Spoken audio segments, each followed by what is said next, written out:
Muy buenas noches, bienvenidos, miércoles 6 de marzo. Y voy a comenzar mi comentario compartiendo con ustedes el anuncio del que les he estado hablando todos estos días, estas semanas, para lo cual voy a compartir con ustedes el video promocional de tan importante anuncio. Veamos.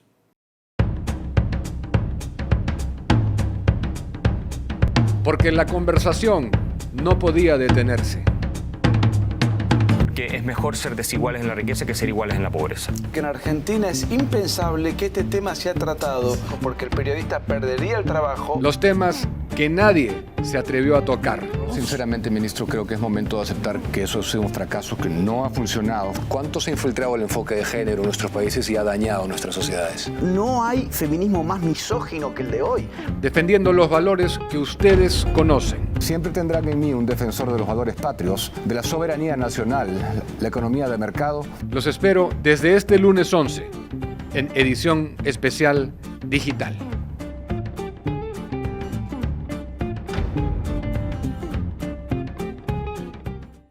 Así que ya saben, todos ustedes que fueron parte de edición especial mientras estuvimos en las pantallas de televisión, desde este lunes 11 nos reincorporamos a nuestro trabajo verdadero, con nuestro mismo equipo, con los mismos temas y los mismos valores que hemos defendido a lo largo de este tiempo y que seguiremos defendiendo. Desde luego que de la mano con la coyuntura política de nuestro país, pero también defendiendo siempre y dándole cabida a los temas que se atan a nuestros valores de vida, defensa de la familia, la libertad, gobierno limitado, economía de mercado, apoyo incondicional a las Fuerzas Armadas y a la Policía Nacional del Perú, el principio de la ley y el orden, batalla frontal contra el progresismo nacional e internacional, todo eso y más. A partir de este lunes, 7 p.m. de lunes a viernes en vivo. Y estamos expectantes de una muy grande entrevista con un personaje importante que posiblemente nos conceda la entrevista para el programa inaugural. Así que los espero a partir de este lunes. Bien, vamos a la información del día, que sin duda alguna está liderada por el nombramiento de Gustavo Adrianzen como nuevo presidente del Consejo de Ministros. Ese es el tema político del momento y seguramente también será de la semana. Recordarán ustedes que a su llegada al Perú de Canadá, donde estaba en una convención de minería mundial, el presidente del Consejo de Ministros saliente, Alberto Tarola, por el escándalo de los audios que lo involucraban con la señorita Yaciré Pinedo en beneficios irregulares, en la obtención de contratos en el Ministerio de Defensa por 53.000 soles, y luego de no haber negado ese audio, pues bien, a su llegada a suelo peruano dijo que había decidido renunciar, lo cual consideramos saludable para el gobierno y para la viabilidad del mismo. Hubo en una conferencia de prensa un par de momentos, digamos, incómodos, subidos de tono, comprensible. A nadie le gusta estar en la piel de alguien que se está viendo forzado a renunciar por un escándalo. Y llegó a decir que lo que había dicho el canciller de la República, Javier González Olaechea, era un tanto majadero y desubicado. Lo calificó de desubicado y majadero a Javier González Olaechea. Hay que, para ser objetivos, estar de acuerdo en ese sentido con Tarola de que no le compete al canciller hacer un anuncio que es potestad del premier saliente, ¿no? En este caso. Pero bueno, lo cierto es que renunció, dio un paso al costado y ha juramentado Gustavo Adrianzen como nuevo presidente del Consejo de Ministros. Vamos a repasar un poco de su trayectoria. Llama la atención que es el único cambio que ha ocurrido en el gabinete. El resto de ministros han sido ratificados en sus puestos. Ania Pérez de Cuéllar, el ministro Arana, Vázquez, José Arista, bueno, que acababa de ser nombrado junto con Rómulo Mucho, Julio de Martini, ministro de Desarrollo e Inclusión Social, que ya estaba, Leslie Urteaga en Cultura, sobre la cual pesan varios temas y mociones de interpelación por los conflictos en Machu Picchu, Juan Carlos Castro Vargas, ministro de Ambiente, Nancy Tolentino sigue en el Ministerio de la Mujer, y bueno, Raúl Pérez Reyes también en el Ministerio de Transportes y Comunicaciones. Yo pienso que está haciendo un trabajo bastante bueno. El ministro es un ministro muy técnico. Juan Carlos Matthews sigue en el Ministerio de Comercio Exterior y Turismo. Recordarán ustedes que hace 2 semanas hablé con él, una persona muy articulada, que maneja muchos datos, es un buen ministro en mi opinión. Ana María Choquehuanca en producción. Daniel Maurate, ratificado en el Ministerio de Trabajo, es uno de los ministros que yo consideraba debía ser cambiado junto con el de Interior, ¿no? Que no me parece que está dando la talla. Jennifer Contreras también ratificada como titular del Ministerio de Desarrollo Agrario y Riego. Ella ingresó al gabinete en septiembre del 2023. César Vázquez como ministro de Salud. Recuerden ustedes los cuestionamientos que pesaban sobre él por el manejo del dengue. Miriam Ponce continúa como ministra de Educación. Hay varias cosas que a mí personalmente me gustan de la ministra Ponce, como haberle dado el espaldarazo al proyecto de ley de la congresista Milagros Jáuregui de Aguayo sobre la eliminación del lenguaje inclusivo en los textos escolares, entre otras cosas, ¿no? Si bien no tiene que ser de derecha, basta con que no comulgue con las ideas del progresismo para que por lo menos tengamos un punto vertebral de concertación, ¿no? Esto es una opinión personal mía. Lo que sí me ha llamado la atención, y reitero, Víctor Torres, a pesar de los cuestionamientos, de las mociones de interpelación, el absoluto descalabro de la inseguridad ciudadana en nuestro país, el incremento de los secuestros, de los atentados, de los robos, de los asesinatos, continúa un ministro que a todas luces no está dando la talla. Es la verdad. El general Astudillo sigue en defensa y Javier González Olaechea Franco, como he dicho, continúa en Torre Tagle como ministro de Relaciones Exteriores. Entonces, el único cambio básicamente es Gustavo Adriancén, y el perfil del ministro es un perfil que vale la pena recordar, porque brevemente fue ministro de Ollanta Humala en el año 2015. Él es abogado por la Universidad de Lima y licenciado en Derecho por la Universidad de Alcalá de Henares, en Madrid. Ha hecho varias especialidades. Su especialidad es Derechos Humanos. Ha hecho estudios de posgrado en Ginebra, Estrasburgo, Costa Rica y Florencia. Veamos entonces uno de los momentos más que a mí más me han gustado de él. Yo conozco poco al nuevo premier, pero fue cuando se plantó en la CIDH el año pasado y defendió al gobierno de toda la casta caviar ahí que estaba promoviendo la narrativa de que el gobierno había asesinado a mansalva a protestantes pacíficos, ¿no? Eso fue un momento maravilloso, que ya la prensa caviar lo está criticando por eso. Bueno, eso para mí justamente es un punto a favor del ministro, porque se plantó, defendió al gobierno. Recordemos que el ministro ha sido representante, hasta ayer era representante permanente del Perú ante la Organización de Estados Americanos, ¿no?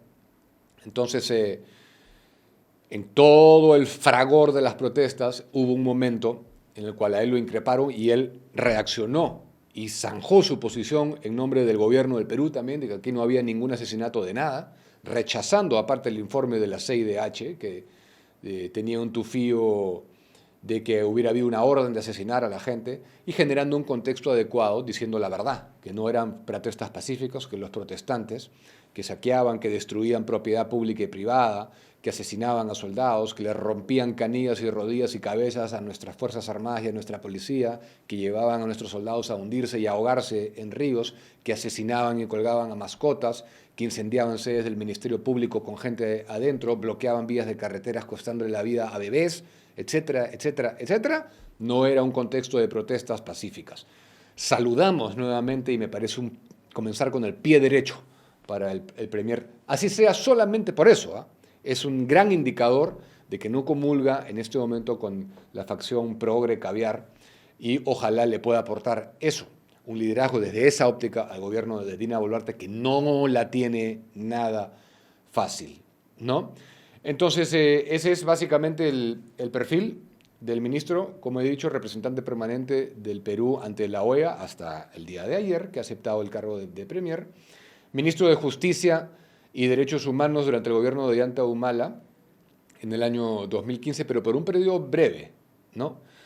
Y también adicionalmente vale la pena mencionar que entre el 2011 y 2014 fue procurador público del Ministerio de Defensa y de la Policía Nacional del Perú. Yo no, digamos, he estado indagando un poco sobre el ministro y gente que confío mucho en su opinión, por lo menos me han asegurado que no comulga con caviares y con comunistas. Eso ya de por sí es bastante en esta cuestión, bastante.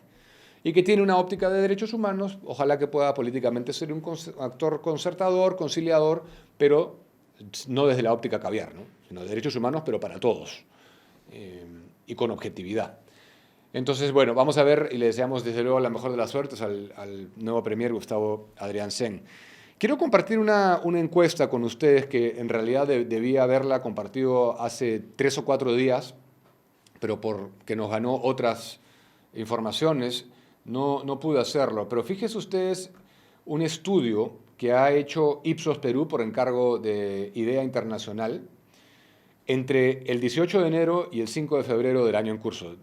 Y tiene información bien interesante, pero dependiendo de cómo se lea, bastante preocupante también. Actitudes hacia la democracia es el punto central que quiero analizar con ustedes. Dice, ¿hacia cuál se inclina más? Ahí lo estamos poniendo para que ustedes lo puedan ver. ¿Y en qué medida? Porcentualmente. Entonces tienen indicadores del 1 al 4, el 1 que aparece con el rojo y el 4 con ese tono, bueno, azul claro o medio verde, yo soy un poco daltónico, no sé exactamente, pero el 4 dice totalmente de acuerdo con la idea de la derecha, en general con las propuestas de derecha. Y el 1 totalmente en desacuerdo con la idea de las izquierdas, ¿no? En general. La primera dice, se debe prohibir la difusión de información que el gobierno crea que hace daño al país. 10% consideran que sí. 76% de encuestados consideran que no. Es decir, comulgan con la postura de la derecha, de aumento de libertades personales, propuestas liberales, conservadoras, según se lea, pero es una propuesta de derecha, ¿no? Que el Estado se achica, tiene menos injerencia en la vida de las personas. Esto es una respuesta muy buena, ¿no? 76% de nuestro país consideran que el gobierno debe respetar la libertad de expresión y diversidad de opiniones. La siguiente dice, evadir las leyes cuando no las consideramos correctas o no nos convienen es válido. Solamente 14% consideran que sí se debe hacer eso o es aceptable hacer. 69% consideran que todos deben respetar y seguir las leyes, incluso cuando no estemos de acuerdo con ellas. La tercera dice, la existencia de muchos mecanismos de participación dificulta que el gobierno tome decisiones. 17% de acuerdo con eso. 63% dicen que la toma de decisiones del gobierno debe ser con base en la voluntad de la mayoría, ¿no? Entonces, es una postura democrática, ¿no? La del 63%. La siguiente es la más importante junto con la siguiente.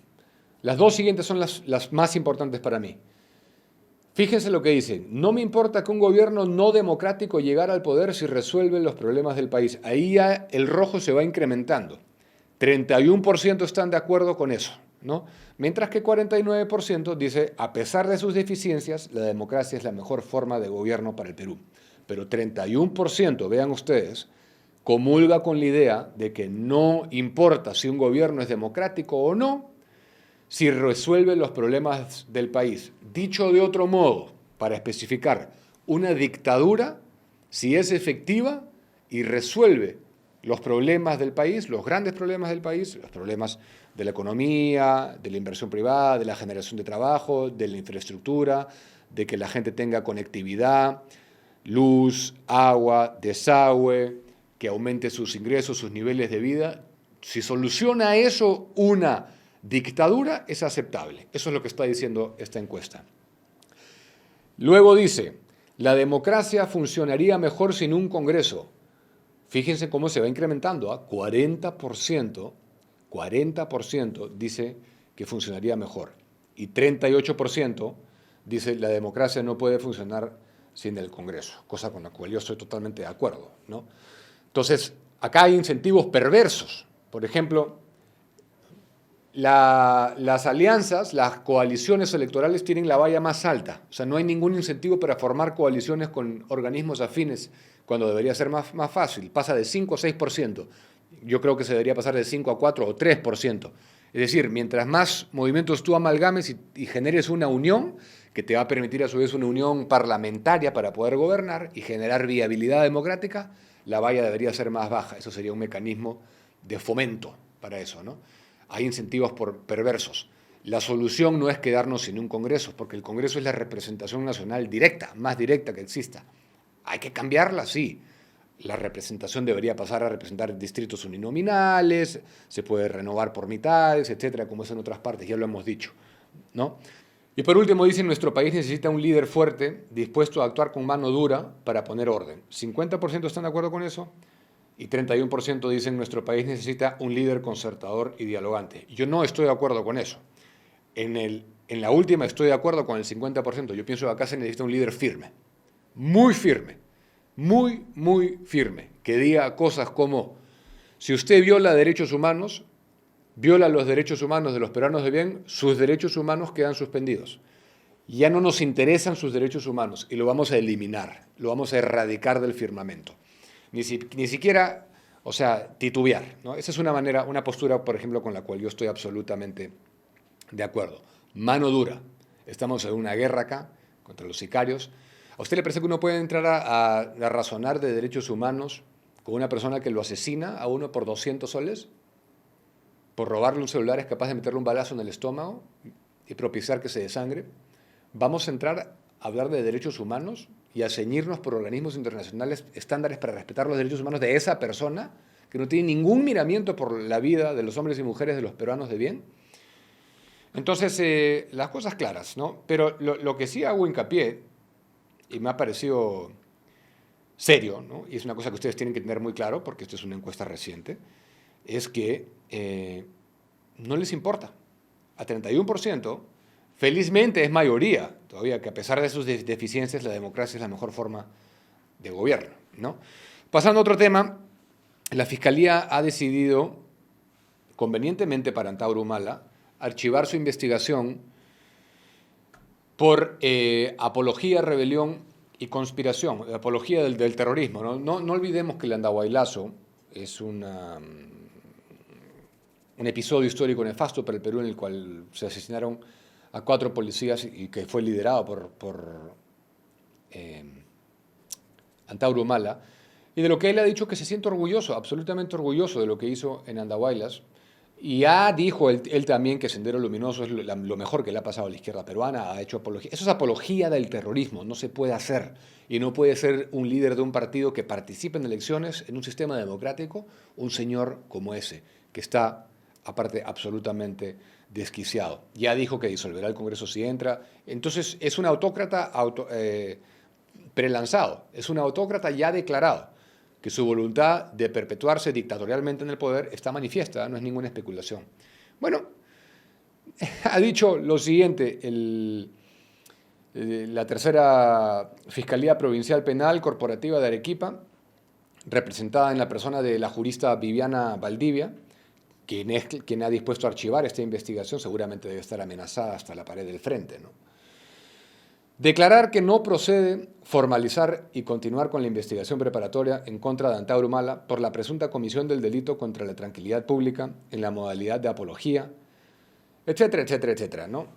Entonces, a su salida del penal 17 años luego, en Ancón, ratificó su asesinato. El crimen que cometieron tomando la comisaría de Andahuaylas, en que fallecieron y asesinaron a 4 policías, lo ha reivindicado. Un proyecto político aparte racista, racial, que es el etnocacerismo, la reivindicación de la raza cobriza, apartando a todo el mundo que sea distinto, que tenga otro origen, otra ascendencia, que sea de otra raza. Es una locura esto. Y es una locura que se haya archivado las palabras y la investigación de Antauro Humala de apología del terrorismo, porque apología al terrorismo es exactamente lo que ha hecho. Vamos con La votación para la destitución de la Junta Nacional de Justicia, que pareciera no tener garantizados los votos porque Alianza para el Progreso, como siempre, ha dicho que no está seguro, ¿no? Ha dicho que no está seguro, como siempre, ¿no? Es un misterio, ¿no? Lo que van a hacer. Y lo que hacen ahí básicamente es defender los intereses de César Acuña, esa es la verdad. Alianza para el Progreso es como una empresa para César Acuña, que está ahí representando sus intereses personales. La presidenta de la Subcomisión de Acusaciones Constitucionales, que nos parece una parlamentaria respetable, dicho sea de paso, Lady Camones, quien aparte, no olviden ustedes que va a sustentar el informe final que recomienda la destitución de los miembros de la Junta Nacional de Justicia, ha adelantado que posiblemente voten, dejen el voto a conciencia o se abstengan, como lo hicieron en la sesión de la Comisión Permanente. Muy raro, ¿eh? Se necesitan 67 votos y espero que a la hora de la hora Alianza para el Progreso los dé y voten en bloque en su bancada, porque es necesario sancionar a los integrantes del organismo judicial de la Junta Nacional de Justicia, a sus 7 miembros, no solo por lo que dice el informe judicial, el informe de la subcomisión, que es por haber permitido que Inés Tello continúe en el cargo a pesar de sobrepasar los límites de la edad, no solo por eso, sino por todos los otros temas que ya ustedes saben cuáles son y los hemos dado a conocer, ¿no?